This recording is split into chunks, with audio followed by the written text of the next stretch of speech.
Aking minamahal na Ama, Diyos ng lahat ng biyaya, sa bagong bukang liwayway na iyong ipinagkaloob sa akin, ako'y lumalapit sa iyo, hindi dahil karapat-dapat ako, kundi dahil sa iyong mapagmahal na paanyaya. Bago simulan ng mundo ang simponya ng mga hinihingi at alalahanin, pipiliin ko itong sagradong paghinto. Huminga ako ng malalim, hindi lang ang hangin, kundi ang mismong kapaligiran ng iyong kabanalan.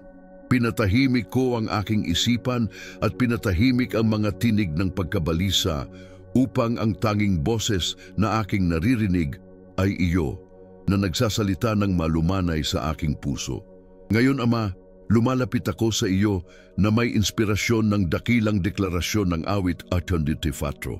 Napakaganda ng iyong mga tabernakulo, O Panginoon ng mga hukbo. Ang aking kaluluwa ay nananabik, kahit nangihina para sa mga looban ng Panginoon. Ang aking puso at ang aking laman ay nagagalak sa buhay na Diyos. Ginagawa kong sarili kong panalangin ang mga salitang ito. Ang aking kaluluwa, Ama, ay nananabik din sa iyo. Nauuhaw ito, hindi sa mga bagay na panandalian, kundi sa bukal ng tubig na buhay na ikaw lamang. Sa mundong nagtuturo sa akin na humanap ng kasiyahan sa mga nagawa at pag-aari, kinikilala ng aking espiritu na ang tunay na tahanan nito, ang tanging pahingahang lugar, ay nasa iyo. Ang paglalakbay sa buhay kung minsan ay nagpaparamdam sa amin na parang mga pagod na peregrino, at ikaw, Panginoon, ang aming kanlungan. Ang iyong mga tabernakulo ay hindi gawa sa bato, ngunit sa mismong presensya mo. Saan man ako naroroon, sa pamamagitan ng pagpikit ng aking mga mata at pagtawag sa iyong pangalan, makapasok ako sa banal na lugar na ito. Nakakatulong ito sa akin na maunawaan ang lalim ng katotohanan ito. Naway ang panalangin ay hindi isang ritual, ngunit ang pagkilos ng pag-uwi. Sinabi ng salmista na kahit ang maya ay nakahanap ng tahanan at ang lunok ay isang pugad para sa kanyang sarili malapit sa kanilang mga altar. Hindi ka panipaniwala, Panginoon. Ang pinakasimpleng nilalang ay nakakahanap ng kaligtasan sa iyo. Gaano kadalas akong naghahanap ng seguridad sa sarili kong lakas at nakakalimutan na ang tanging lugar kung saan ang aking kaluluwa ay tunay na makapagpahinga ay sa iyo. Ngayong umaga, binabawi ko ang lahat ng iba pang mga pugad na sinubukan kong itayo at tumakbo sa iyong mapagmahal na mga bisig. Ako ay sumusuko sa iyo sa araw na ito na nagsisimula. Bawat oras at minuto ay sa iyo. Isinusuko ko ang aking isipan upang ang aking mga pag-iisip ay hindi maging gusot ng mga alalahanin, kundi isang hardin kung saan ang iyong kapayapaan ay yumayabong. Naway ang bawat plano ay mapasailalim sa iyong soberanya. Isinusuko ko ang aking puso, ang sentro ng aking damdamin. Mas alam mo ito kaysa sa akin. Alam mo kung saan ito nasugatan, nanigas o natatakot. Hinihiling ko na ang iyong banal na espiritu ay bahain ito, paglilinis, pagpapagaling at pagpapanibago. Naway ang kagalakan ng pag-aari mo ay ang puwersang nagtutulak sa akin ngayon. Isang kagalakan na hindi nakasalalay sa mga pangyayari, ngunit sa katiyakan ng iyong presensya. Ibinigay ko ang aking mga kamay at paa. Naway maglingkod at pagpalain ang aking mga kamay, at ang aking mga paa ay lumakad ng matatag sa mga landas ng iyong katuwiran na ginagabayan ng liwanag ng iyong salita. Naway dalhin ko ang kapaligiran ng iyong santuwaryo saan man ako magpunta. Ipinahayag ng salmista, mapalad ang mga nananahan sa iyong bahay, pupurihin kanila magpakailanman. Ninanais ko ang pagpapalang ito na maging residente ng iyong bahay, hindi panapanahong bisita. Turuan mo akong linangin ang patuloy na papuri, hindi lamang sa awit kundi sa saloobin ng aking puso. Sa harap ng hamon, naway purihin kita sa lakas. Sa harap ng pagpapala, naway purihin kita sa paglalaan. Sa harap ng kalungkutan, naway purihin kita sapagkat ang iyong kagalakan ang aking lakas. Itinatakwil ko ang pagsasarili. Kinikilala ko na kung wala ka, wala akong magagawa. Ang aking lakas ay naubos, ang aking karunungan ay may bahid. Ngunit sa iyo, ako ay higit pa sa isang mananakop. Sa iyo, nasusumpungan ko ang lakas sa kahinaan at kapayapaan sa bagyo. Sa makatuwid, binibihisan ko ang aking sarili ngayong umaga at ipinapahayag na ang araw na ito ay pamamahalaan ng makapangyarihang kamay ng Diyos, kung saan matatagpuan ng aking kaluluwa ang tunay at walang hanggang tahanan nito. Panginoon ng mga hukbo, aking hari at aking Diyos, pagkatapos na ibigay ang aking araw sa iyong mga kamay, itinataas ko ang aking tinig, hindi para humingi, kundi para sumamba. Ibinaling ko ang aking tingin mula sa aking mga pangangailangan at itinutuwid ito sa iyong kamahalan. Sino ang katulad mo, Panginoon? Ikaw ang arkitekto ng mga abot-tanaw, ang pintor ng mga bukang liwayway. Ang bawat bituin sa langit ay isang testamento ng iyong kapangyarihan. At ang bawat bulaklak na namumukadkad ay isang pagpapahayag ng iyong pangangalaga. Kapag pinag-iisipan ko ang kalawakan ng sansinukob, pakiramdam ko ay maliit ako. Ngunit pagkatapos ay naaalala ko na ikaw, ang lumikha ng lahat, ay ikiling ang iyong tainga upang marinig ako. Ikaw na tumatawag sa mga bituin sa pangalan, alam mo ang akin. Ikaw na umalalay sa mga kalawakan, hawakan ako sa iyong mga bisig. Ang katotohanan ito ay isang misteryo ng pag-ibig na tinatanggap ng aking puso nang may matinding pasasalamat. Ngayon, Ama, gusto kitang pasalamatan sa mga tahimik na himala na madalas kong hindi napapansin. Salamat sa aking katawan para sa bawat organ na gumagana sa perpektong pagkakatugma. Salamat sa pagtibok ng puso ko, isang patuloy na ritmo na regalo ng iyong katapatan. Salamat sa aking hininga, isang paalala na ang aking buhay ay nakasalalay sa iyo sa bawat sandali. Salamat sa regalo ng kamalayan para sa kakayahang mag-isip, pakiramdam at magmahal. Salamat sa pamilya, sa mga kaibigan, sa bawat taong nagpapakita ng kapirasong pagmamahal mo sa akin. Madalas akong magreklamo tungkol sa kung ano ang wala sa akin at nakakalimutang ipagdiwang ang kasaganaan na nakapaligid na sa akin. Patawarin mo ako sa aking kawalan ng pasasalamat at buksan ang aking espiritual na mga mata upang makita ko ang iyong mapagbigay na kamay sa bawat detalye. Ang iyong salita ay nagpapahayag sa panaghoy na ang iyong mga awa ay bago tuwing umaga. Ngayon, isa akong buhay na saksi sa katotohanan ito. Ang katotohanan na ako ay nagising, na mayroon akong bagong pagkakataon, ay malinaw na patunay ng iyong awa. Kahapon, kasama ang mga pagkakamali nito, ay nasa likod ko, hinugasan ng iyong pagpapatawad. Ngayon ay isang blangko na pahina at nais kong isulat ito ng may mga gawa ng pagmamahal at pasasalamat sa iyo. Turuan mo akong mamuhay sa araw na ito na may pusong nag-uumapaw sa pasasalamat. Naway hindi ako bumulong-bulong sa harap ng mga hamon, ngunit magpasalamat sa pagkakataong umunlad. Naway ang pasasalamat ang maging lente kung saan nakikita ko ang mundo ngayon na binabago ang karaniwan tungo sa hindi pangkaraniwan. Ang aking pagsamba sa iyo ay dapat na maipakita sa pagtitiwala. Sa makatuwid, ipinapahayag ko ngayon ang aking buong pagtitiwala sa iyong pagkatao. Ikaw ay mabuti, tapat, makatarungan at may kapangyarihan. Sa makatuwid, ako ay nagpapahinga sa iyo. Ibinibigay ko sa iyo ang aking mga pagkabalisa tungkol sa hinaharap, ang aking mga alalahanin tungkol sa trabaho at kalusugan. Inilalagay ko sila sa paanan ng iyong krus at nagtitiwala na aalagaan mo ako. Pinipili kong magtiwala. Kahit hindi ko maintindihan, pinipili kong maniwala na ikaw ang may kontrol, pinagsasama-sama ang lahat ng bagay para sa aking ikabubuti at sa iyong kaluwalhatian. Ito ang aking deklarasyon ng pananampalataya at pagsamba ngayong umaga na nagmumula sa pusong nagmamahal sa iyo at nakasusumpong ng pinakamalaking kagalakan sa iyo. Alam mo, Habang sama-sama tayong nananalangin, nararamdaman ko ang napakalakas na koneksyon na para bang lahat tayo ay nasa iisang sagradong lugar, naghahanap ng iisang Ama.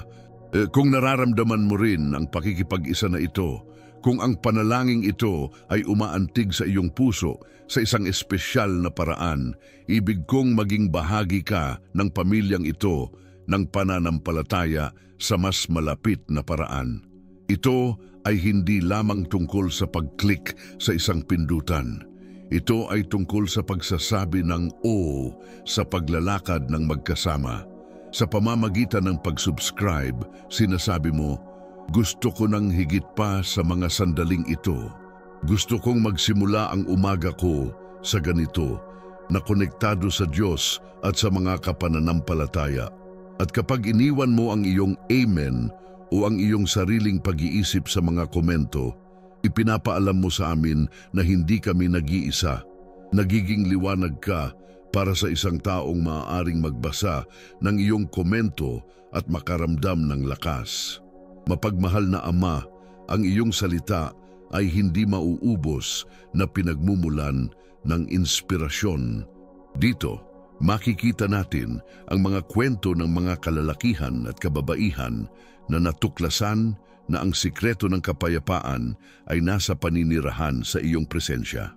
Ngayon, habang nagninilay-nilay ako sa pananabik ng aking kaluluwa para sa iyo, hinihiling ko na turuan mo ako sa pamamagitan ng buhay ng mga taong ginawa kanilang tahanan. Naaalala ko, Panginoon, ang propetang si Ana sa templo. Sinasabi ng kasulatan na siya ay hindi umalis sa templo na naglilingkod sa Diyos na may pag-aayuno at panalangin gabit araw. Anong makapangyarihang halimbawa? Habang tinatakbuhan ng mundo ang mga ambisyon nito, ang pinakadakilang kasiyahan ni Ana ay nasa loob lamang ng iyong bahay, hindi dahil sa obligasyon, kundi dahil sa pagmamahal. Natagpuan niya ang kanyang layunin at kagalakan sa patuloy na pagsamba. Panginoon, bigyan mo ako ng pusong tulad ng kay Ana, isang pusong hindi naghahanap sa iyo dahil sa pangangailangan, ngunit natutuwa sa simpleng makasama ka. Naway matuklasan ko ang kagalakan ng paglilingkod sa iyo nang hindi inaasahan ng palakpakan at ang paggawa ng aking buhay na isang templo kung saan ang iyong espiritu ay sinasamba. Naaalala ko rin ang iyong lingkod na si Jacob. Sa isang sandali ng matinding kalungkutan, tumakas mula sa kanyang kapatid. Inihiga niya ang kanyang ulo sa isang bato upang matulog. At doon, sa gitna ng disyerto, natuklasan niyang siya ay nasa bahay ng Diyos sa pintuan ng langit at tinawag niya ang lugar na Bethel. Ang kwentong ito ay nagtuturo sa akin, Ama, na ang iyong mga tabernakulo ay hindi limitado sa isang gusali. Ang iyong bahay ay matatagpuan kahit saan, kahit na sa mga disyerto ng ating buhay. Kapag ako ay nawawala at nag-iisa, alalahanin si Jacob. Tulungan akong mapagtanto na doon mismo sa aking pinakamatinding kalungkutan, ikaw ay naroroon. Naway ilagay ko ang aking ulo, hindi sa bato ng kawalan ng pag-asa, kundi sa iyong kandungan ng pag-ibig at matuklasan na hindi ako nag-iisa. Naway ang aking pinagtatrabahuhan at ang aking tahanan ay maging Bethel para sa akin, mga lugar kung saan ako nakatagpo ng iyong presensya, marinig ang iyong tinig at tumanggap ng iyong patnubay. At paanong hindi natin maiisip si Maria ng Betanya? Habang ang kanyang kapatid na si Marta ay nababalisa at nabibigatan sa maraming paglilingkod, pinili ni Maria ang magandang bahagi. Umupo sa paanan ni Jesus upang pakinggan ang kanyang salita. Panginoon, gaano kadalas akong katulad ni Marta na nagmamadali mula sa isang lugar patungo sa isa pa, nakakalimutan ang pinakamahalaga. Patawarin mo ako sa aking pagkabalisa at sa aking baligtad na mga prioridad. Ngayong umaga, gusto kong piliin ni Mary. Pinipili kong ilagay ang pakikipag-isa sa iyo kaysa sa aking listahan ng gagawin. Pinipili kong makinig sa iyong boses bago gumawa ng anumang desisyon. Bigyan mo ako ng karunungan upang makilala kung ano ang apurahan at kung ano ang tunay na mahalaga. Naway ang aking buhay ay hindi matukoy sa pamamagitan ng pagmamadali, ngunit sa lalim ng aking relasyon sa iyo. Sa wakas, Ama, tumingin ako kay Apostol Juan, ang alagad na minahal ni Jesus. Sa huling hapunan, ipinatong niya ang kanyang ulo sa dibdib ni Jesus. Anong larawan ng pagpapalagayang loob at pagtitiwala. Natagpuan ni John ang kanyang tahanan hindi sa isang lugar, ngunit sa isang tao. Ito ang hinahanap ng aking kaluluwa, Panginoon. Hindi ko lang gustong malaman ang tungkol sa iyo, gusto kitang makilala. Hindi ko lang gustong sundin ang mga patakaran. Nais kong ipatong ang aking ulo sa iyong dibdib at marinig ang tibok ng iyong puso ng pag-ibig para sa akin. Naway maging personal, masigla at totoo ang aking relasyon sa iyo. Tulad ni Hannah, Jacob, Mary at John, gusto kong makilala bilang isang taong minahal ang iyong presensya higit sa ano paman. Naway ang aking buhay ay maging isang patotoo na pinagpala ang taong nakatagpo sa iyong mga hukuman ng kanyang pinakadakilang kaluguran at ang kanyang walang hanggang tahanan. Aking Diyos at aking Ama, na inspirasyon ng pananampalataya ng mga nakatagpo ng kanilang tahanan sa iyo, hinihiling ko na ang iyong nagbabagong presensya ay gumana sa loob ko. Hindi sapat na humanga sa iyong kagandahan, gusto kong mahubog nito. Hindi sapat na bisitahin ang iyong mga hukuman, inaasam ko na ang aking pagkatao ay maging isang santuwaryo para sa iyong kaluwalhatian. Kaya naman, humihingi ako una at pangunahin para sa iyong patnubay. Ang mundo ay nag-aalok ng napakaraming landas at boses at madali itong mawala. Ngunit alam kong iisa lamang ang landas na patungo sa buhay, si Jesus. Naway ang presensya mo ay maging kumpas ng aking puso ngayon. Bago ang bawat desisyon, turuan mo akong huminto at sumangguni sa iyo. Naway ang aking unang instinct ay bumaling sa iyo, ang kahangahangang tagapayo. Naway liwanagan ng iyong Espiritu Santo ang aking isipan upang aking maunawaan ang iyong kalooban na ipinahayag sa iyong salita. Naway ang iyong tinig ay maging mas malakas kaysa sa tinig ng takot at mas malinaw kaysa sa tinig ng tukso. Gabayan mo ako, Panginoon, hindi sa kung saan ko gustong pumunta, ngunit sa kung saan alam mong kailangan kong marating. Higit pa sa patnubay, sumisigaw ako para sa kadalisayan. Tulad ng isang sisidlang luwad, inilalagay ko ang aking sarili sa mga kamay ng iyong magpapalayok. Kinikilala ko na ako ay puno ng mga bitak at mga dumi, pagmamataas, inggit at kasakiman. Ama, hindi ko na ninanais na kimkim ang mga bagay na ito. Hinihiling ko sa iyo, hugasan mo ako mula sa loob, linisin ang aking mga hangarin at hangarin. Gamitin ang mga pangyayari sa araw na ito para hubugin at pinuhin ako. Ibagsak ang lahat sa akin na hindi nagmumula sa iyo at muling itayo ako ayon sa iyong puso. Nais kong maging malinis na sisidlan, isang kapakipakinabang na instrumento sa iyong mga kamay, isang daluyan kung saan ang iyong pag-ibig ay maaaring dumaloy upang pagpalain ng iba. Naway ang mga tumitingin sa akin ay hindi makita ang aking mga kapintasan, kundi ang gawa ng magpapalayok, ang kagandahan ng isang karakter na binago sa larawan ni Jesus. Habang ginagabayan at dinadalisay mo ako, hinihiling ko rin ang iyong proteksyon.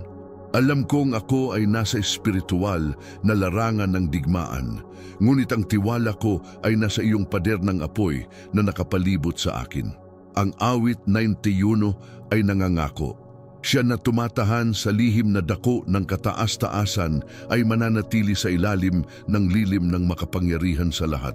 Ngayong umaga, sa pamamagitan ng pananampalataya, pumapasok ako sa tagong lugar na ito. Inilalagay ko ang aking sarili sa ilalim ng lilim ng iyong mga pakpak. Ipinapahayag ko na ikaw ang aking kanlungan at aking kuta. Ingatan mo ako, Panginoon, sa bawat silo ng kaaway. Protektahan ang aking isip mula sa mga kasinungalingan, ang aking puso mula sa kapaitan, ang aking katawan mula sa mga aksidente at sakit, at ang aking pamilya mula sa lahat ng kasamaan. Lumalakad ako ngayon hindi nang may takot, kundi may pagtitiwala ng isang binabantayan ng Panginoon ng mga hukbo. Sa wakas, Ama, dalangin ko na magkaroon ng layunin ang buhay ko ngayon. Hindi ko nais na mabuhay lamang sa araw. Nais kong mabuhay ng sadyang para sa iyong kaluwalhatian. Naway ang aking buhay ay hindi isang listahan ng dapat gawin, ngunit isang gumagalaw na tabernakulo kung saan nananahan ang iyong presensya. Naway magbigay buhay at pag-asa ang aking mga salita. Naway ang aking mga kilos ay udyukan ng pagnanais na maglingkod. Gamitin mo ako bilang instrumento ng kapayapaan at liwanag. Naway magkaroon ng pagbabago sa buhay ng isang tao ang aking pag-iral. Naway ang layunin ng aking buhay ay ang iyong kaluwalhatian. Dahil alam kong sa paghahanap nito, makakatagpo ako ng tunay na kaligayahan. Gusto kong huminto sandali dito at salamat. Salamat sa iyong pagpunta dito para sa pag-aalay ng oras na ito sa Diyos kasama namin. Ang paglalakbay na ito ng pananampalataya ay mas mayaman dahil ikaw ay bahagi nito.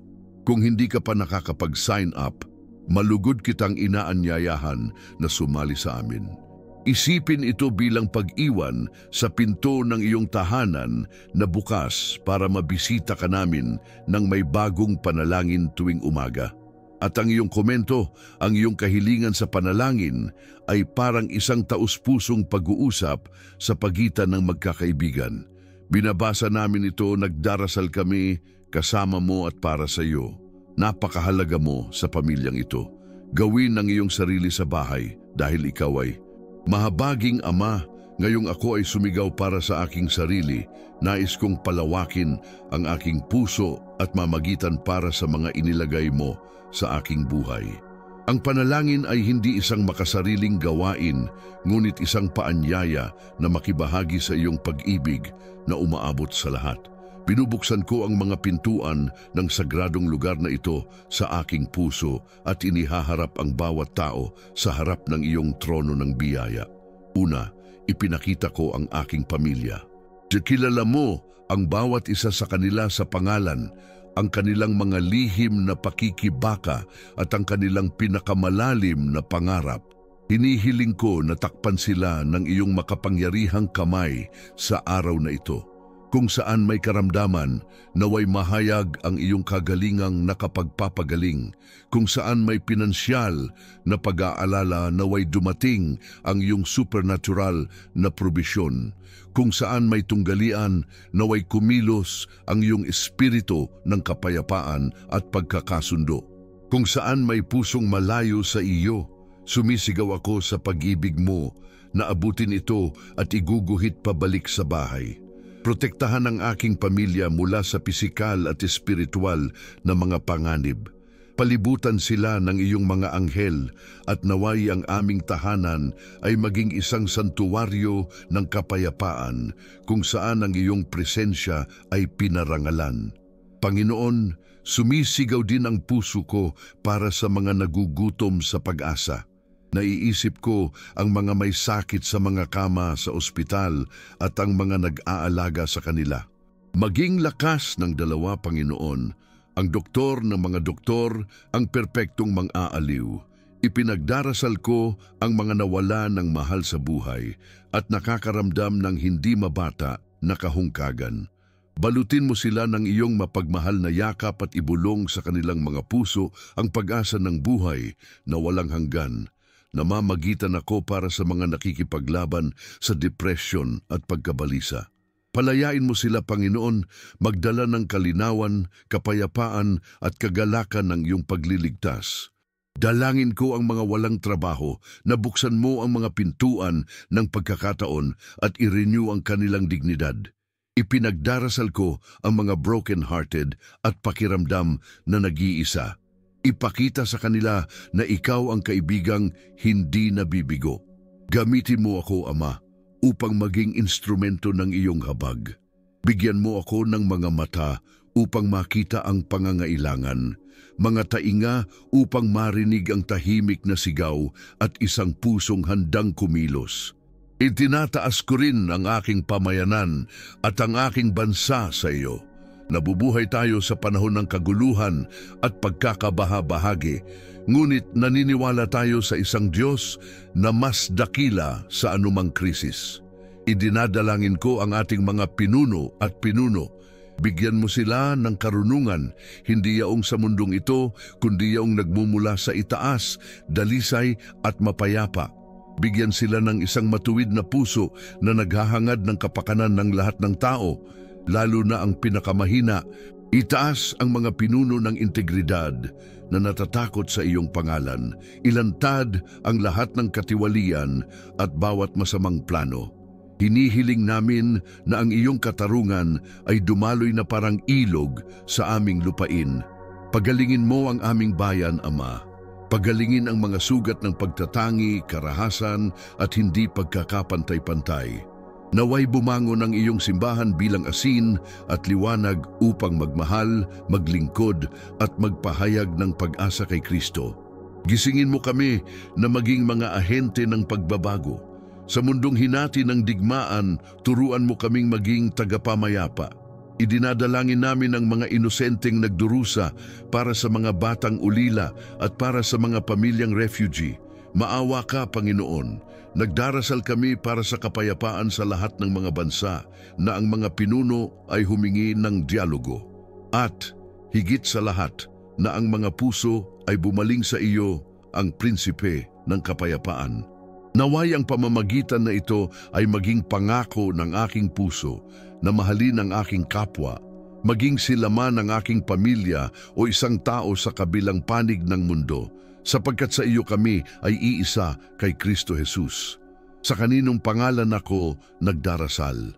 Ama, habang ako ay naninirahan sa iyong presensya, napagtanto ko na ang pinakakahanga-hangang hangarin ng iyong puso ay ang aking pagbabago.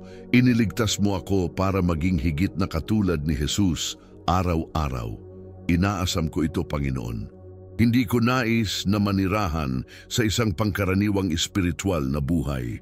Nais kong lumago, tumanda at mamunga para sa iyong kaluwalhatian. Sa makatuwid, hinihiling ko na ang iyong banal na espiritu ay linangin sa akin ang iyong bunga, gaya ng inilarawan sa Galatia 5. Alam ko na ang bungang ito ay hindi bunga ng aking sariling pagsisikap, kundi ng aking pagsuko sa iyong gawain sa loob ko. Kung paanong nagbubunga ang isang maayos na hardin, nawa ang aking kaluluwa na nananahan sa iyo at dinidiligan ng iyong salita ay magbunga ng sagana ng iyong espiritu. Una, hinihiling ko na paunlarin mo sa akin ang agape na pag-ibig, ang iyong sariling pag-ibig.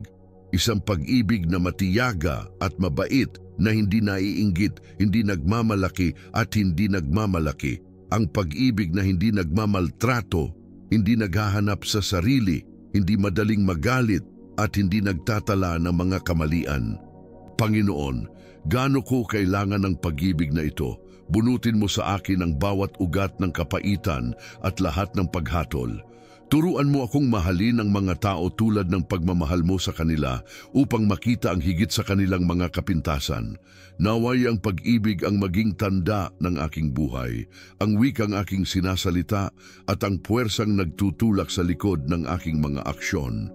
Humihingi rin ako ng kagalakan, hindi sa mababaw na kaligayahan, kundi sa malalim na kagalakan na nagmumula sa katiyakan ng iyong pagliligtas. Kahit na sa mahihirap na araw, naway manatili itong kagalakang panloob bilang isang angkla para sa aking kaluluwa. At kasama ng kagalakan, linangin mo sa loob ko ang kapayapaang higit sa lahat ng pangunawa, isang kapayapaang nagbabantay sa aking puso at isipan kay Kristo Jesus, kahit na ang mundo sa paligid ko ay nasa kaguluhan. Paunlarin mo ako, Ama, pagtitiyaga at pagtitiis. Nabubuhay kami sa isang kultura ng kamadalian, ngunit gumagawa ka sa iyong perpektong panahon. Turuan mo akong maghintay sa iyo nang hindi nagrereklamo at magtiyaga sa mga pagsubok nang hindi nawawalan ng loob. Turuan mo akong pasanin ang mga kahinaan ng iba ng may biyaya, tulad ng pagpapasan mo sa akin. Bigyan mo ako ng banayad at mapagpakumbabang espiritu tulad ng kay Jesus upang hindi ako maging reaktibo, ngunit kontrolado ng iyong espiritu. Naway matutunan kong bitawan ang aking pangangailangang maging tama at matutong maglingkod. Nawa ang lahat ng kahinahunan na ito ay samahan ng kabaitan at kabutihan. Naway maging mabuting tao ako na ang mga salita ay nakapagpapatibay at ang presensya ay nagdudulot ng kaaliwan. Naway kabaitan ang hatid ko sa bawat kapaligiran ngayon. Sa wakas, nananalangin ako para sa katapatan, kaamuan at pagpipigil sa sarili. Tulungan akong maging tapat sa mga pangako sa maliit at malaki, tapat sa iyong salita, sa aking pamilya, sa aking trabaho. Naway magtiwala sa akin ng mga tao dahil alam nilang lingkod ako ng Diyos na tapat. Bigyan mo ako ng kaamuan upang mahawakan ang mga pagkakasala at pagpuna tumutugon ng may kahinahunan. At higit sa lahat, bigyan mo ako ng pagpipigil sa sarili, ang kapangyarihang magsabi ng hindi sa mga tukso at udyok na nagpapalayo sa akin sa iyo. Naway pamahalaan ng iyong banal na espiritu ang aking mga hilig, ang aking mga gana at ang aking mga iniisip. Naway hindi ako maging alipin sa anumang ugali, ngunit malayang maglingkod sa iyo ng may katawan, kaluluwa at espiritu na inilaan sa iyo. Ama, alam ko na ito ay panghabambuhay na gawain, ngunit isinusuko ko ang aking sarili sa iyo ngayon. Gawin mo ang iyong kalooban sa akin. Baguhin mo ako at punuin mo ako ng iyong espiritu upang ang aking buhay ay maging isang hardin na nagbubunga ng mga bunga na karapat-dapat sa iyong pangalan. Diyos na walang hanggan, narating na natin ang katapusan ng panahong ito ng panalangin, ngunit hindi ang katapusan ng ating pag-uusap. Nagpapasalamat ako sa iyong pribilehiyong ibuhos ang aking puso sa iyo, batid na iyong naririnig at tumutugon ng may pagmamahal. Bawat salita at bawat pananabik ay tinanggap mo. Ngayon, habang naghahanda ako para sa mga aktibidad sa araw na ito, gusto kong isil ang sandaling ito ng pangwakas na paglalaan at pagpapahayag ng pananampalataya. Naaalala ko ang pangwakas na mga salita ng awit 84. O Panginoon ng mga hukbo, mapalad ang taong nagtitiwala sa iyo. At sa umagang ito, ipinahahayag ko ng buong kaluluwa. Ang aking pagtitiwala ay nasa iyo. Wala ito sa aking kakayahan o sa aking pagpaplano, kundi sa hindi matitinag na bato na ang Panginoon, ang aking Diyos. Tanggapin mo ang araw na ito, Panginoon, bilang aking handog ng pag-ibig, aking buhay na hain banal at nakalulugod sa iyo. Inilalagay ko ito sa iyong altar. Bawat pagtatagpo, bawat gawain, bawat pag-uusap, bawat hamon at bawat saya, ang lahat ay sa iyo. Gamitin ang bawat sandali para sa iyong kaluwalhatian. Naway hindi ko mabuhay ang araw na ito para sa aking sarili, kundi para sa isang nagmahal sa akin at ibinigay ang kanyang sarili para sa akin. Naway magawa ang aking gawain ng may kahusayan gaya ng para sa iyo. Nawa ang aking mga salita ay tinimplahan ng asin na naghahatid ng biyaya. Naway ang buhay ko ngayon ay isang awit ng pagsamba sa iyo, isang himig na, sa gitna ng ingay ng mundo, ay lumuluwalhati sa iyong banal na pangalan. Nagtitiwala ako sa iyong soberanong pangangalaga sa bawat detalye. Ikaw ay nauna sa akin, naghahanda ng daan, ikaw ay nasa aking tabi bilang isang tapat na kaibigan, at ikaw ay nasa aking likuran, pinoprotektahan ako sa bawat pag-atake. Sa makatuwid, ngayon ay ipinapahayag ko ng may pananampalataya, ang Panginoon ng mga hukbo, ang aking lakas. Ang aking kaluluwa ay natagpuan ang tahanan nito sa iyo. Hindi ako lalakad bilang isang palaboy, ngunit bilang isang batang ligtas sa piling ng isang mapagmahal na ama. Hindi ako mamumuhay bilang ulila, kundi bilang tagapagmana ng iyong biyaya. Hindi ako haharap sa mga hamon ng may takot, ngunit sa lakas ng loob na nagmumula sa katiyakan na mas dakila siya na nasa akin kaysa siya na nasa mundo. Tinatanggihan ko ang lahat ng iniisip ng takot, pagdududa at kawalan ng kakayahan, at tinatanggap ko ang iyong mga pangako ng lakas, karunungan at tagumpay. Ang aking pagkakakilanlan ay tinukoy ng gawain ni Kristo sa krus. Ako ay minamahal, pinatawad, at binigyan ng kapangyarihan ng kataas-taasang Diyos. At ngayon hinihiling ko na ang iyong pagpapala ay samahan ako sa lahat ng oras. Hinihiling ko sa aking buhay ang pangako ng Efeso 3. Ngayon sa Kanya na makagagawa ng higit sa lahat ng ating hinihingi o iniisip, ayon sa kapangyarihan na kumikilos sa loob natin. Sa Kanya nawa ang kaluwalhatian sa Iglesia sa pamamagitan ni Kristo Jesus sa lahat ng salinlahi, magpakailanman. Amen. Oo, Ama, naniniwala ako na Ikaw ay makapangyarihan upang makagawa ng higit pa. Sorpresa ako sa iyong kabutihan ngayon. Buksan ang mga pinto na walang sinuman ang maaaring magsara. Ibahin ang anyo ng mga imposibleng sitwasyon. Naway lingunin ko ang araw na ito at sabihin ng may pasasalamat, ginawa mo ito. Naway ingatan ng iyong kapayapaan ang aking puso. Naway ang iyong kagalakan ang aking lakas. At naway ang iyong pag-ibig ang maging bandila sa ibabaw ko.